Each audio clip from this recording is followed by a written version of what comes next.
won't you tell us, about your childhood and where you're from and what made you decide to come down to Florida? Well, Pittsburgh.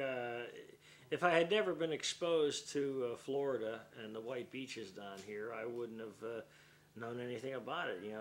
All my views of fishing and stuff was on the television, but my parents would come down for vacation time in Florida, so I got used to coming down here to the white sandy beaches, and being a teenager, glands in an uproar and everything. I mean, we didn't have a whole lot of girls parading around in bikinis up in Pittsburgh, so I kind of figured, why hang out at, I didn't like the winters. They didn't set well with me shoveling snow, so I figured I'd rather be down here in Florida, fishing, girls. That's it. All the, drinking, The northern boy's dream, right? There you go. So that's why I came to Florida, and that's it.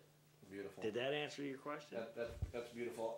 Tell me about your decision when you ran away, and were you always drawn to the ocean like you're talking about? I mean, is that something? Well, I always loved scuba diving. I mean, I was always drawn to that. I mean, I used to watch episodes of Sea Hunt, and I always thought that was a dream. I mean, to be able to go out there and spearfish and everything. As a matter of fact, my first spear gun, when I came down here to Florida, my first spear gun was one of those old-fashioned twangers, where you'd pull the band back. Like the Hawaiian sling type? Yeah. And I as a matter of fact, my first fish I speared with one. I was in a school of mullet, and I tried to shoot a mullet, and it went right through. I had no idea what I was going to hit, but it hit a snook. And I mean, a huge one, about a 3-foot snook, man. And he took me for a ride.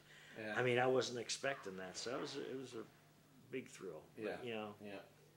And that was back in 70s. Yeah, they didn't care. You could spear snook back well, then. Well, actually, a couple of Florida boys told me, "Oh, wow, you shouldn't have speared that. That's illegal."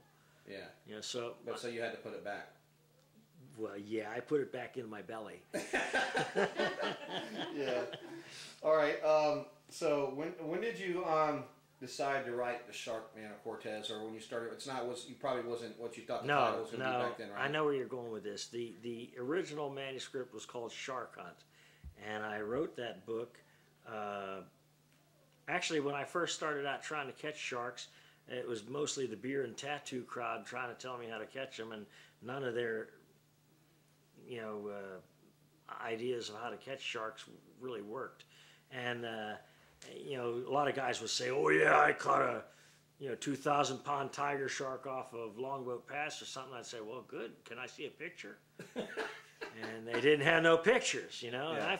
And I figured, damn, coming from Pittsburgh, I thought, if I caught something like that, even if it was 100 pounds, I would have used up my Brownie Instamatic on that thing, and taken that around to everybody to show. So exactly. So I didn't think so. Everything I learned was pretty much trial and error, and then I thought about it. And as I got more interested in scuba diving, and I did have an underwater camera, I tried taking pictures of sharks, and most of them swam away. But there were some that did act aggressive, so I started studying that, and I thought maybe that would be a good idea to write a book for fishermen. As I learned, I figured, well, hell, I'll pass it on. Oh, I said a bad word, I'm sorry. It's all right. Well, yeah, but if you want to say hell on the camera, you yeah, might that's it. But the bottom line was, I thought that fishermen and divers, since I couldn't really find anything, and I did find a couple of books, like I got Thomas Helm's book, Shark, Unpredictable Killer of the Sea, which pretty much was a pretty good book about sharks at the time, but it wasn't. The more I worked with it, I found that there was a lot of mistakes in there. Like he claimed a blue shark grew to 20 foot long in Florida. Well, hell, we don't even have blue sharks. Right. So there was a lot of stuff that wasn't really accurate, and I thought, well, maybe I would give it a whirl. And by that time, I had a mentor called Captain Bill Gray, who captured all kinds of marine life for Miami Seaquarium and Marineland and stuff. And once I got to know him, he kept saying, well, those who can do and those who don't write books about it, but maybe you could be the first that you can and do, so write a book. So that's what fired it up. That's beautiful. That's something new. I don't think I've told anybody that. So what I was going to ask, my next question was, what inspired you to write the first book? You think, you know, your friendship with Bill Gray really kind of helped you move along with that feeling? He was really a cool guy. He was a really elderly guy, and unlike a lot of young, and he's in the book I read. Yeah, a lot of young people don't really have a lot of respect for elderly people, but I kind of figured this guy had done it all, so he must know what he's doing, you know. So I really ate it all up, and he was only too willing.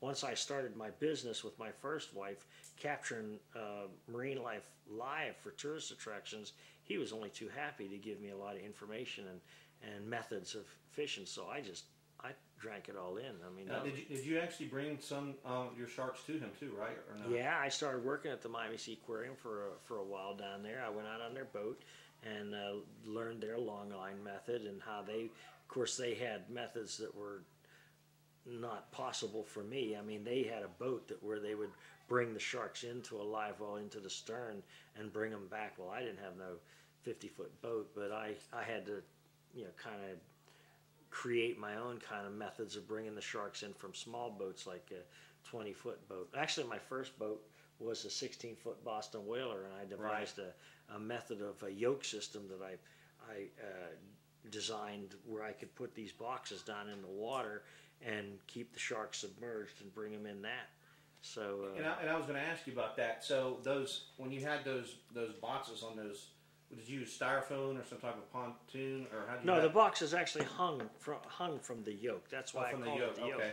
The yoke fit midship across the. So it had that was the some console. Special engineering on your yeah, part. I had to figure it all out. As a matter of fact, I even got it patented. I got a patent on it. Wow. But he was the one that explained to me that the sharks, you know, really had to be kept in the water because of their cartilage body, and that if we pulled the shark out of the water, it suffered internally, and that's why it wouldn't survive. It's the weight of their body. Right, but I'll tell you, even that, I threw that away sometimes. I mean, sometimes I found it better just to pull the damn shark on board and just rush it back to the shore and put it in the water. Yeah. You know, it's quicker that way.